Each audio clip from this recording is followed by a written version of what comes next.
Excuse me. All right. Okay. What we're gonna do. So I'm gonna work on this self-portrait. Took this picture the other day with my camera. I kind of just flipped it around, didn't really see what I was doing, but I like the light. Oh, I like the light, the way the light's coming down on it. And I started working on it a little while ago. Obviously, it's got a way to go. And I'll be honest, I really don't feel like painting, but I feel like I have to do it. Like I gotta keep forcing myself. Today I had a really bad tinnitus day. I had to sleep from 10 a.m. to almost 4:30 today because the ringing was so loud it knocked me on my ass. So I'm just sort of like coming to right now. Is this thing on? Oh shit, maybe it's not working.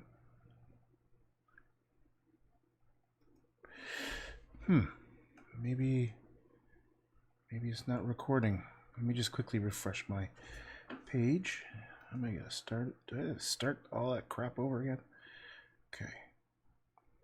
Just refreshing my page here to see if it is working. Come on. Come on, Facebook. You can do it. You can do it. You can do it. It's really slow. Here, I'll show you. This is what I'm looking at. I'm waiting for Facebook to come here. Come on, Facebook. You can do it. Here you go. Come on, baby. All right. Okay. Are you almost there? You're almost there. Come on, Facebook. Oh, you're so close. There it is. Okay. Oh, so hi, I'm at work. Okay. So there's Facebook. All right. And here's DLive over here. I can't remember what I got to do to make the chat show up again, but I got this multi-chat thing here.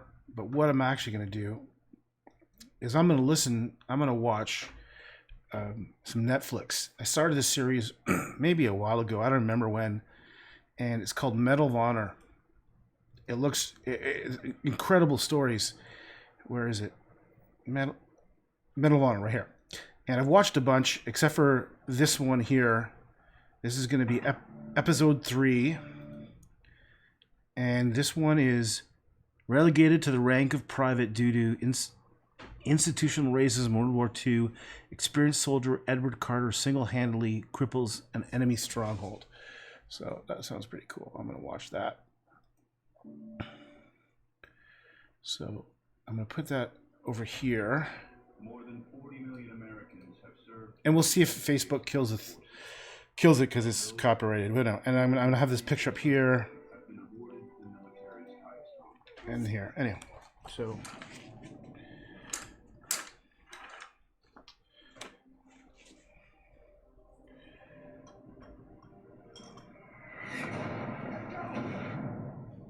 cool. Not cool, but cool. I love war movies, like especially the older ones.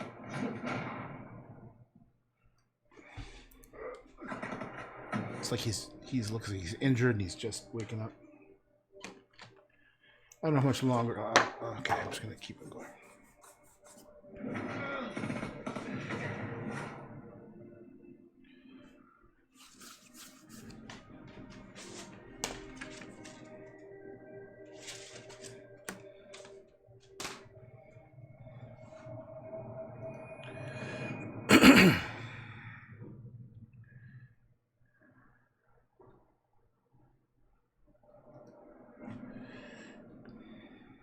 So, where did we find such men? We find them where we've always found them. In our villages and towns, on our city streets, in our shops, and on our farms. Summoned a degree of courage that stirs wonder and respect, and an overpowering pride in all of us. It recognizes gallantry that goes above and beyond the call of duty. We may not always hear of their success, but they are there in the thick of the fight, in the dark of night, achieving their mission.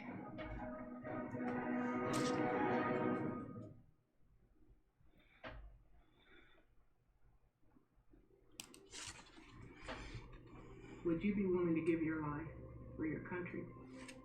No man can answer that until they're faced with death. I can't sit in this chair and tell you I'd be willing to die.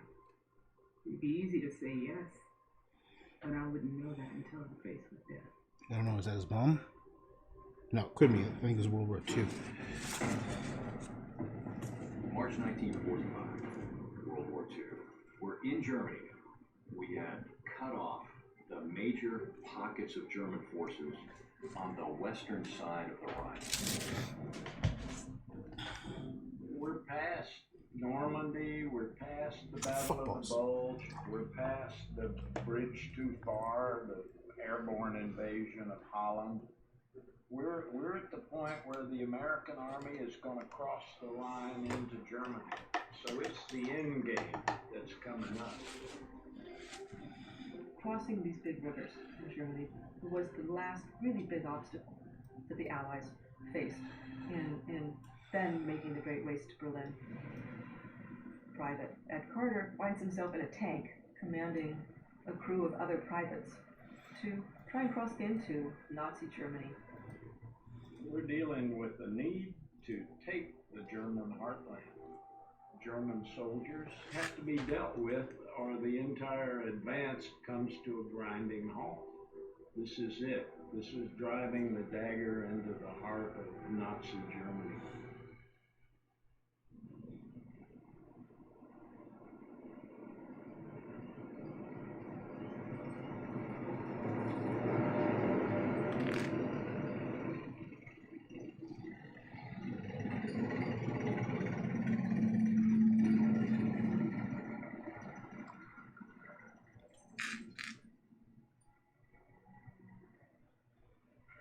Sarge, you say I'd love to see you naked in German. Ich würde dich gerne nackt sehen. Really? Just go into the city and try it. Because it works so well for him in English. Yeah, he gives my You hold on to that gun anytime, Mrs. Carter gonna get jealous. I take care of her, she takes care of me. See that? Spoken like a true soldier. Ah, Captain. Soldiers. We just a bunch of damn pawns. Chess. Now that's the thing in man's game. You gotta know when to defend, when to attack, when to sit still and wait. You know when to go in for the kill. If you play it right, those pawns become queens. Strongest players in the game. The American military in World War II was a segregated military. Thousands of men and women over the nation are now taking their places in our war effort. The rumor started after World War I that black soldiers are incapable of fighting and that they are not reliable soldiers.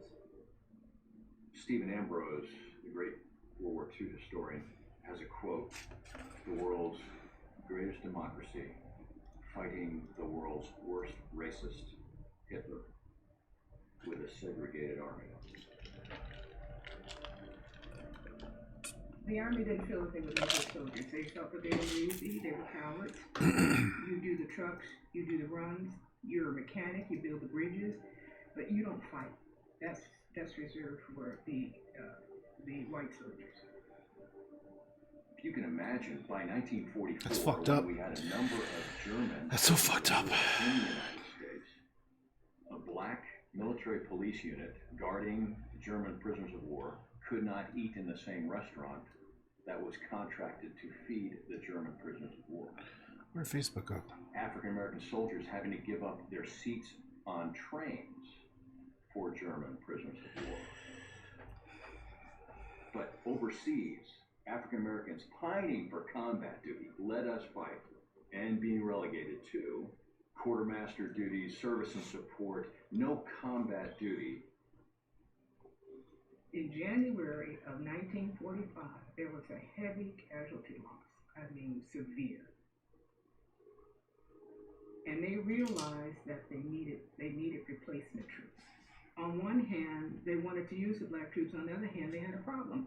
This is not an integrated army. So how are you going to integrate these black troops and send them to the front line? What happened was in January, 4,500 Negro troops volunteered. They wanted to go back. They couldn't supervise white soldiers, so they had to agree to relinquish their stripes.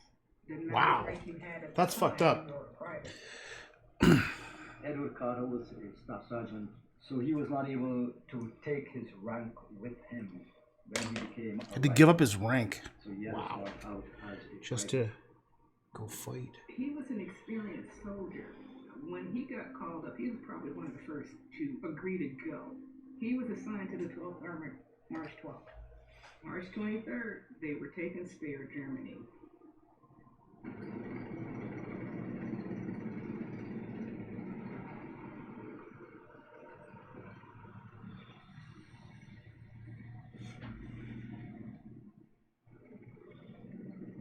Carter's unit, the 12th Armored Division, was called the Mystery Division. They covered all of their insignia on the uniforms because the Allied forces wanted the Germans to be completely in the dark on the size and, most importantly, the composition of the units facing them. Carter's unit was advancing slowly because they're scanning what's to their front. They don't know what they have. I mean, this is a classic movement to contact, is what it's called. I don't know what's in front of me, so I'm going to send a unit forward to discover what's in front of me. It's extremely dangerous. Oh, I gotta click here on the chat. Oops. Forgot to click on the chat button.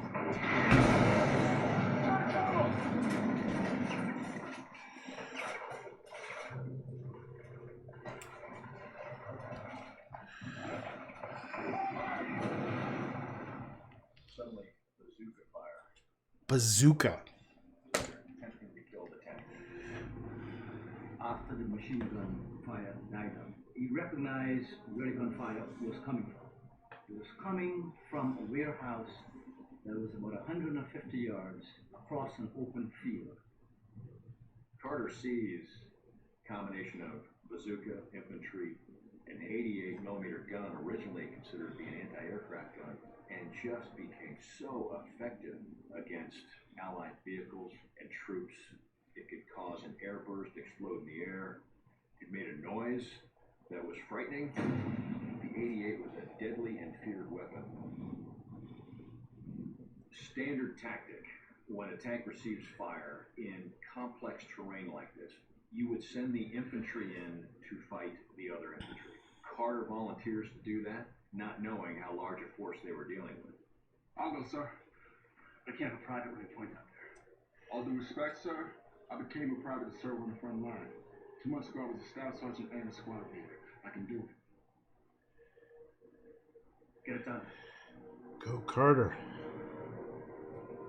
Careful, motherfucker. Carter was supremely confident in his own abilities. He knew that there was danger. He knew that he might be killed, but the mission is the mission, and he went anyway. I can't tell you whether that's made or born, but I can tell you that kind of soldier is rare indeed. Carter was a warrior through and through. From the age of 15, he has seen combat. 15? Overseas, What? a child of a missionary father. Oh. Born in India, grew up in China during the time of the Civil Wars. Ran away from home when he was 15 to be a soldier in the Chinese army. What? He fought for 2 years, and then his father turned him in because he was too young. So he left, and he ended up in Spain, and he joined the Abraham Lincoln Brigade of Americans who were fighting against the fascists. You have this young man in Carter who found a home in combat. He found a sense of purpose. So right. He had command of at least 3, if not 4 languages, and one of those is German. Eddie Carter by the time he joined the U.S. Army, was a superb soldier. He'd been there, done that, knew what it was all about. All he wanted to do was get to the fight.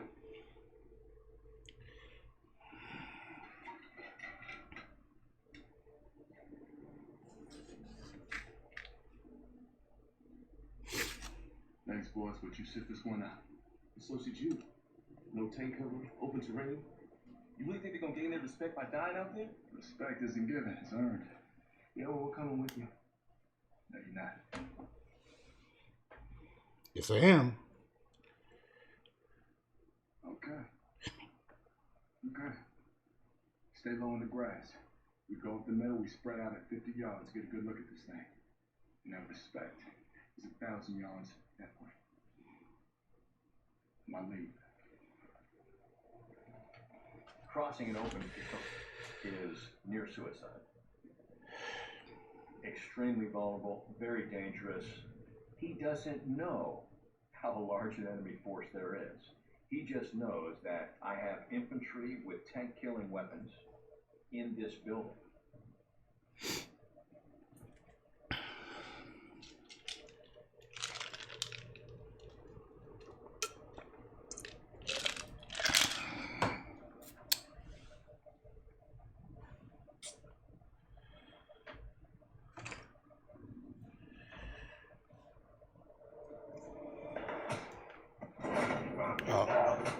Oh, fuck.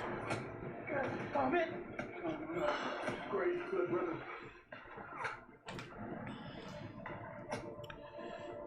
What? Get down, get down.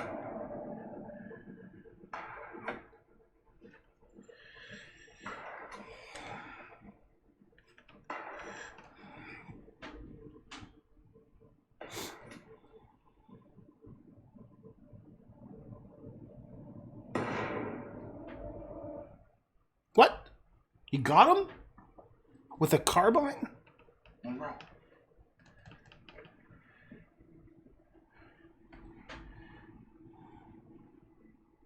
Swifty. Swifty, you okay?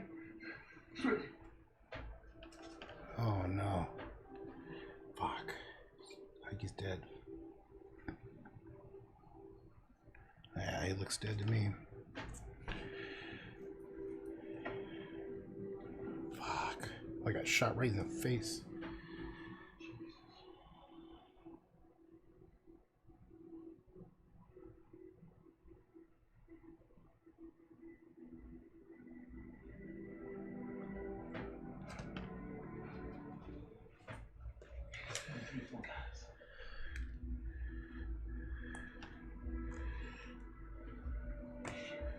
We can get back and tell the convoy.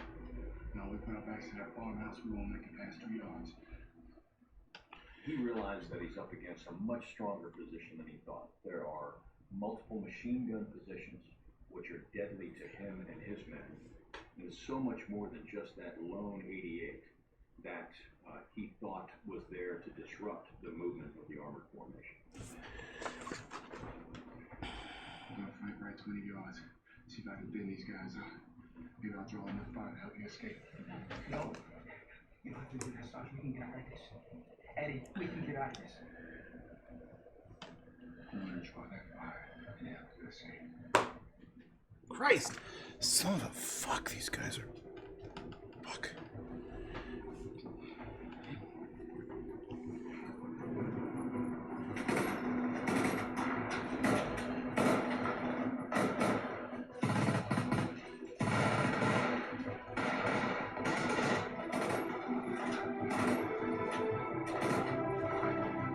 Go, buddy, go! Oh! Looks like I hit like a mortar fire, got knocked off. Wait, is that my ears or is that the... I think that's... Okay.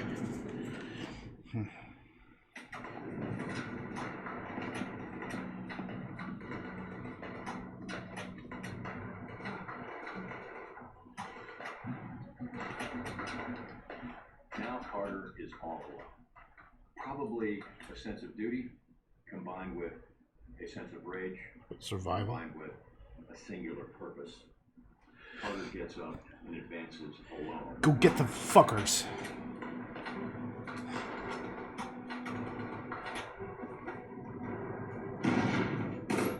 Go Carter. Go Carter. Let's watch this for a second. Let's watch this, Carter. What? Carter got hit again. His shoulder. Ugh. What? In the leg? I understand how I could do it physically. I can understand how someone could have that kind of will. Fuck. It's gonna make me cry thinking about this shit. Do what he was trying to do. I don't understand how he actually managed to do it. Get up. Fuckers.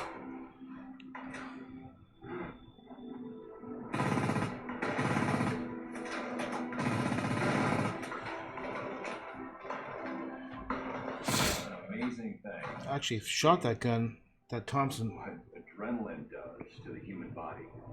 You can do it.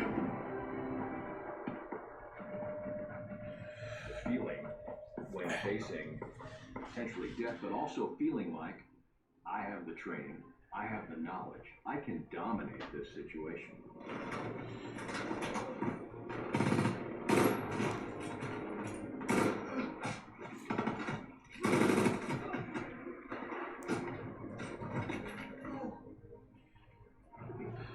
How can you know? This is oh, he threw a grenade.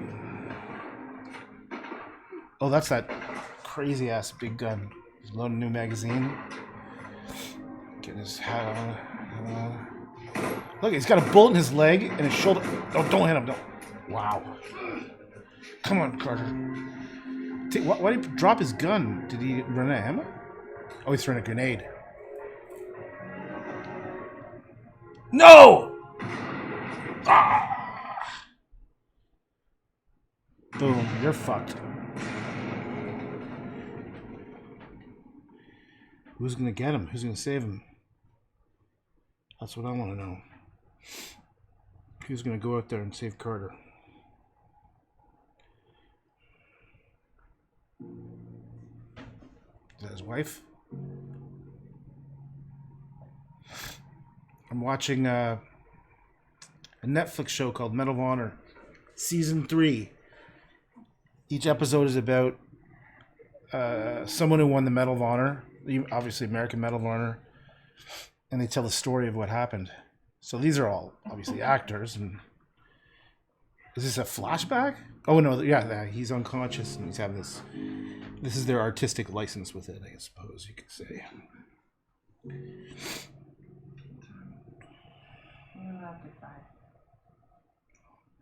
I gotta go. Training starts at us.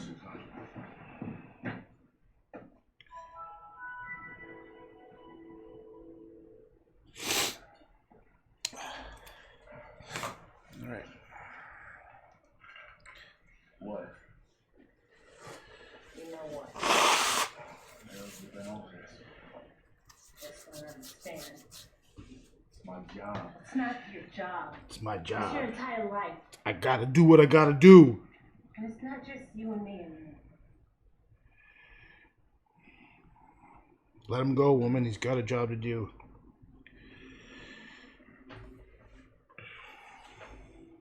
I'm gonna give our children a father to be proud of. When people ask me about their father, they'll say, Goddamn right. he was right.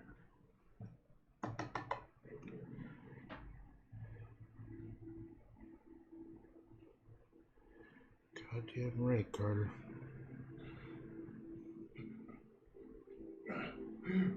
Get up, Carter. You can do it. Are you making your loved ones wait so you can stay on pace? The computer's turned on. So you'll never have to compromise. Introducing instant deposits for the most efficient banks in the Philippines. And free competitive cards, sending $200 or more, and paying with your bank account. Download the Zoom Towards Carter to see what they got, to see if anyone else is alive. God damn, I hate PC computers. You suck. He's just had a near-death experience. He's bleeding out. He knows from experience that he only has a certain amount of time before he needs to become weak or lose consciousness. got so close.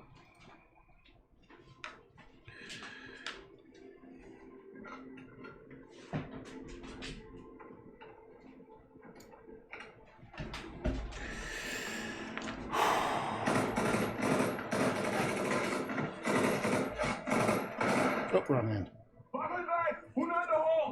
Oh, he knows some German. That's right. That's awesome. No, fuck you. Go get him, Carter. Killed 6 of these Germans and captured the other 2. And Eddie used them as human shields while he backed back across that field to his commanding officer and the troops. And as he walks backwards and sideways, limps backwards and sideways, back to American concealment and cover and the American position, he's interrogating them in German. Oh, wicked.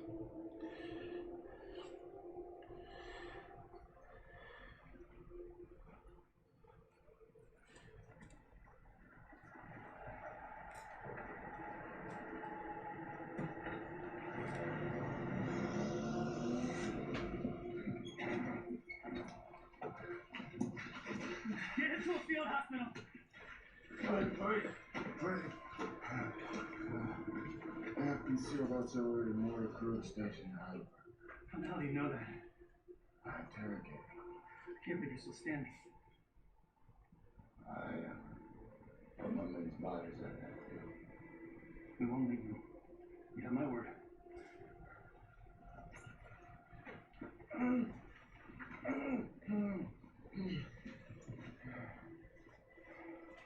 I don't know of many soldiers that would keep going. You see it in the movies, but not in real life. But in real life, Carter came back. Carter came back. They sent Eddie off to the hospital. But we're talking such a soldier that 3-4 weeks later, Eddie turns back up. He's still got bandages on his wounds, but he's come back, rejoins his unit. They're going to fight the rest of the way into Germany. The commanding officer gets a call from the hospital. They say this Sergeant Carter has gone AWOL from the hospital. And they said, oh, don't worry about that. He's back here with us. This is the kind of man we're talking about. The quintessential soldier. Anytime you get shot, it's called $1 million wound. The soldiers would say, you got $1 million wound, you're going home. Oh, right, because He you get to didn't go. accept that. He went back to combat. He did not come home. There's no question that destroying that position in that warehouse, he saved the lives of other soldiers in his unit. That's number one. That next day, they took Speyer.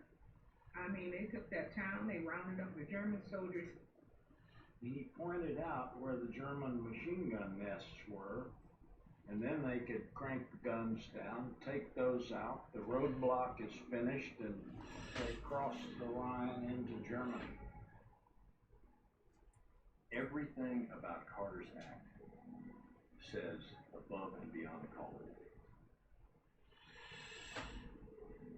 Being wounded and engaging the enemy and having presence of mind to interrogate in their language and then render an intelligence report while you're bleeding out. Tell me any of that is expected. The irony of this all is that these men never got credit for anything. Carter never got credit. The white officers felt like the Negro troops, because they volunteered in February, Negro they really troops. weren't a part of the full war. It's fucked up. For his actions, Edward Carter received the Distinguished Service Cross, the second highest award for valor.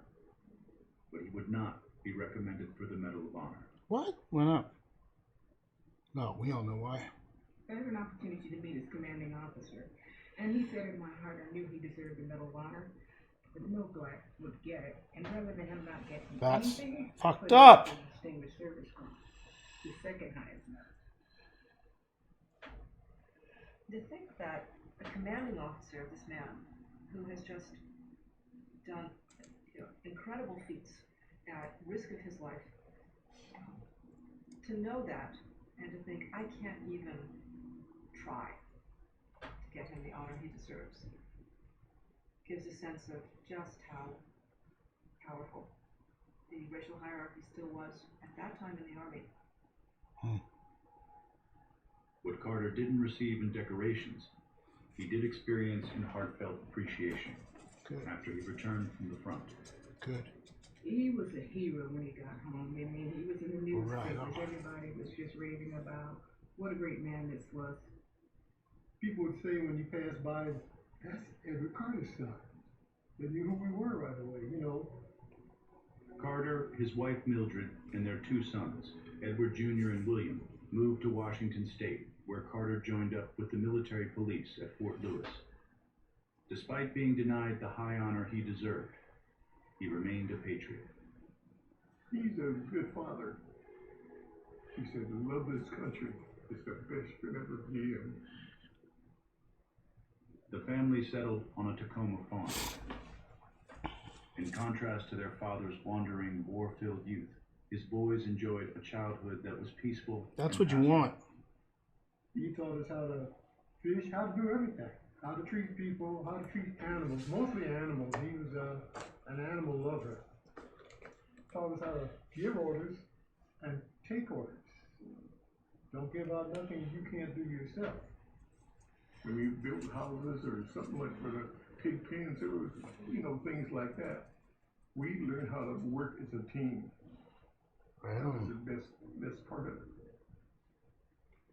An idyllic life for two young boys. But the wider world of their parents was proving far more complex. Victory abroad had been secured. But the twin goal for African Americans, victory at home, in the form of greater equality, remained elusive. There was a campaign during the war called the Double B campaign. Double what? And that stood for victory at home and abroad. And so victory abroad was beat the Germans, beat the Japanese. Victory at home was beat racial discrimination and create full rights for African Americans. They came back to that segregation. They didn't want them even buried in the same cemetery. Crazy fucked up bullshit. Don't use a VA facility. It backfired because the war liberated these black men. It liberated them to the point where they didn't care. They didn't come back the way they left. They came home as new men. They immediately fought for the right to vote. They fought for desegregation. Their children were the ones sitting in 1960. So I think that you can see in American race relations across the decades through the life of Ed Carter. His term of enlistment is up in 1949. He goes to reenlist. I mean, here he is, the consummate warrior, Distinguished Service Cross, multiple Purple Hearts for wounds received in action. The kind of person you think you'd want to keep in the Army. But unbeknownst to Carter, anyone who had been involved in the Abraham Lincoln Brigades in Spain in the 1930s was considered a communist. What? And he was denied re-enlistment. What? I don't understand that at all. I don't understand that In at all. 1949, the Army issued Carter an honorable discharge. He found his opportunities limited. He got a job in the tire factory as a vulcanizer, but it made him feel really bad because he was an impeccable soldier. Now he's covered in these coveralls. He got sick, and I think it was around December, and he went into the hospital. The diagnosis, lung cancer, which doctors attributed to shrapnel lodged in his neck. Just weeks later, on January 30th, 1963, Edward Carter passed away at the age of 47. Fuck, 2 years. 2 years younger than me. Eddie Carter's life was over. Mildred buried him at the Veterans Cemetery in LA. She said, I can tell you who he is because I can tell you how many nights I left work and just laid on his grave and cried and asked him, why did you leave me? 3 decades later, the Clinton administration would commission a study to look into the lack of recognition for black soldiers in World War II. Leading the research, Dr. Daniel Gibran of the University of North Carolina at Chapel Hill. In this war, there were more black soldiers who fought than any other conflict that the United States was engaged in prior to World War II. Not one black soldier was recommended for the Medal of Honor. That's pretty fucked up. The omission glaring, given that black soldiers had received the medal in all of the nation's other conflicts, including the Civil War. The study focused on those African Americans in World War II who received the Distinguished Service Cross. Several of those soldiers were felt worthy of having their awards raised to the Medal of Honor.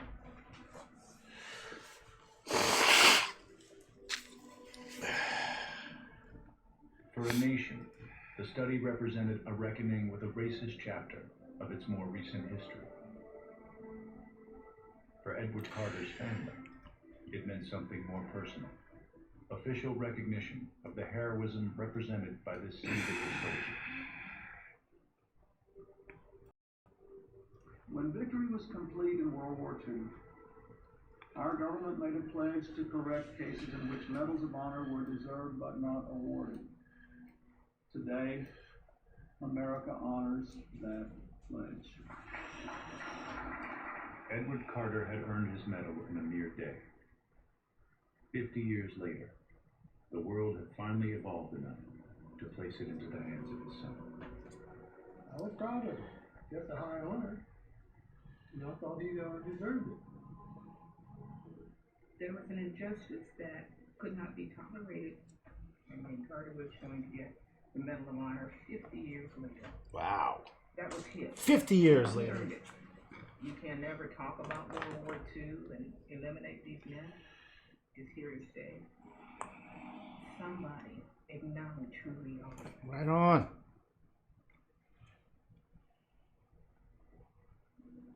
It wouldn't be the last honor for the Carters. 5 years later, in another unexpected tribute, the Army named a ship for Sergeant Carter. Wicked. Ammunition ship. See? Carter back in service. There it is. The Medal of Honor ceremony, that's a prestigious ceremony. But that ship, they didn't promise us a ship.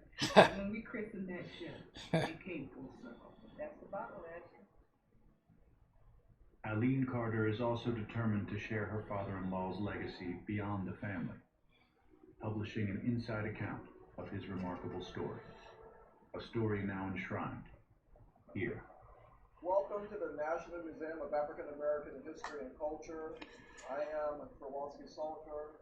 This is my first time seeing the Smithsonian, and it was a really great experience to see all of these African Americans and their accomplishments and what they've done for the country. And Double Victory was an official campaign coined during World War II in 1942.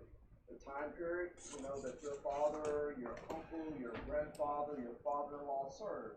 So it's important to have an exhibit like the Double Victory. It allows us to tell those American stories that All right. have... I want to hear more war shit. That's it? That's the end of it? Oh, I thought there was a lot more. I thought there was a lot more. It looked like there was more. Okay, let me just expand this. What's this one? Korea, 1951. Okay, this is the next one. Hershey something. Okay. Korea, 1951. Oh, I guess the Korean War.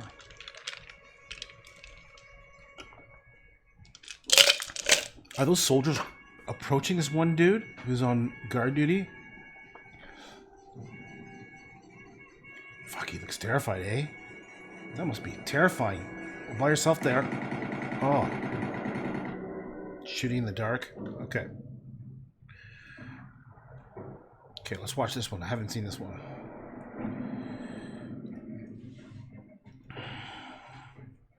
Where did we find such men? We find them where we've always found them.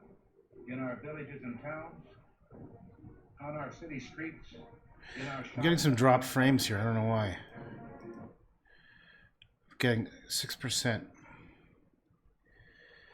I don't know why. There's a couple things I should probably fix with this.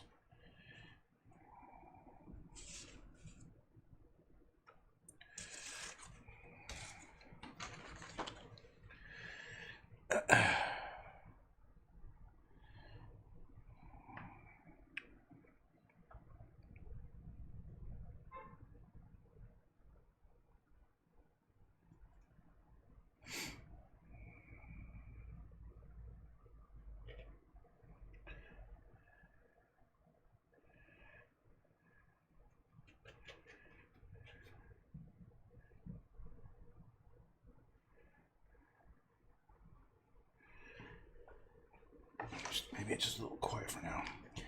It is fucking loud in my brain. Loud in my brain. Oh yeah, I was gonna do that green for eyeballs. Cause eyeballs. That's too green. I need like a blue green. Too green for them. Green, green, green. I know there's probably a proper color around here. Okay, well I'll just start with green and then I'll add different colors. Wow, I don't know if I can continue much longer. My brain is ringing too loud. Ringing in the brain, ringing in the brain. I got some ringing in the brain. Well, I can see my pupil when I zoom in close. I can see the pupil when I zoom in close. Zoom in close. Zoom in close.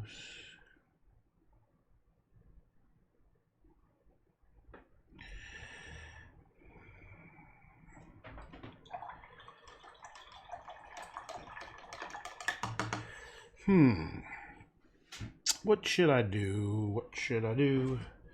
I'm trying to find the white. White, where did you go to, white? I had white all handy. And then it just sort of disappeared on me. Can't find it. Oh, here you are.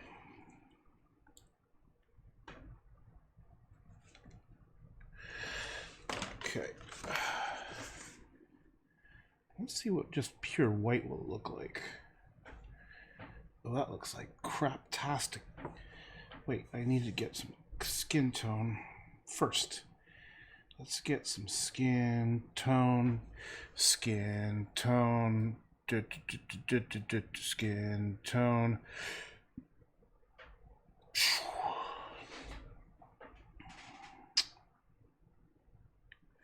So the goal here is to make it look a little bit realistic, but not really. Well, look at all these cool little lines I got on my face. I'm looking at a picture on my screen right now. I don't really feel like doing this much longer.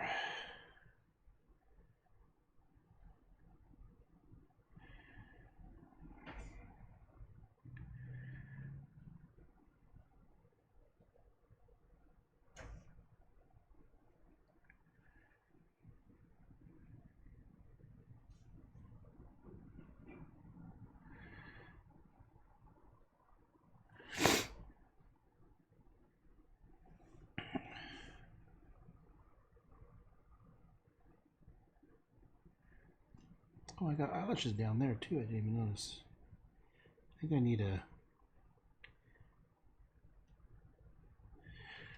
thinner brushes to do a proper job. So you got all these lashes coming here. Okay, so let's paint behind them. Let's paint a little bit behind them.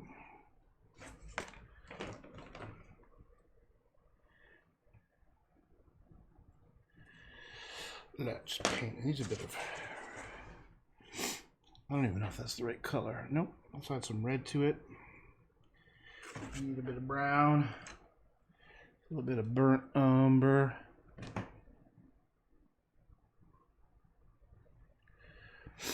Yeah, I don't know why I'm just gonna close down some windows here. I don't know why the frames are getting choppier and choppier. I might have to restart this because we're at 7.8%. That's just when things start to get kind of choppy.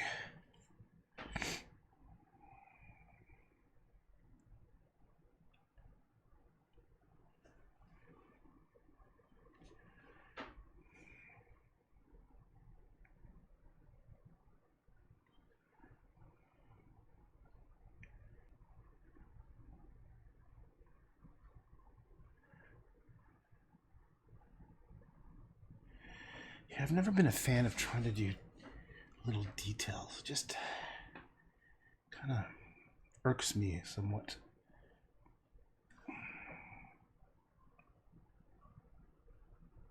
.1%. Yeah, I'm gonna have to stop because it's gonna be too damn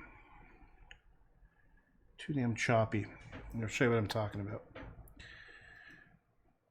Right over here, if you look here, it says 8.3%, and that means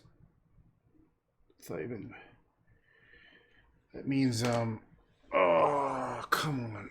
It means, for fuck's sake, I can't think because of the stupid loud noise in my head. Very frustrating. Forget what I was saying. Something like, oh yeah, the live streaming. 8.5 means it's going to start being choppy for you. So what I'm going to do is I'm going to stop this thing, take a break. We'll come back a little later, but my brain is hurting too much. Anyhow, so I should stop. So it's slowly coming together. It looks a little bit like me, not super much. It's still like puffy in the cheek down here, like the composition. Nowhere near. Like, look how small my chin should be. Much smaller. Like my chin is puffed out this way. But I guess it's okay to have an artistic license. Like, what I should probably do is I should the chin, chop it down here, and the whole thing is supposed to come much more at an angle, like into here, kind of. And I'm also, yeah, this part of my head. Look, when the more I look at it, it needs to probably come out further here. And I always have these grumpy frowns. This frown part, I kind of fucked it up. It's like, it should be more pronounced. Anyhow, I gotta stop because it's now at 8.8%, so it's probably really choppy. Okay. Anyhow, talk to you later. Peace out. Bye.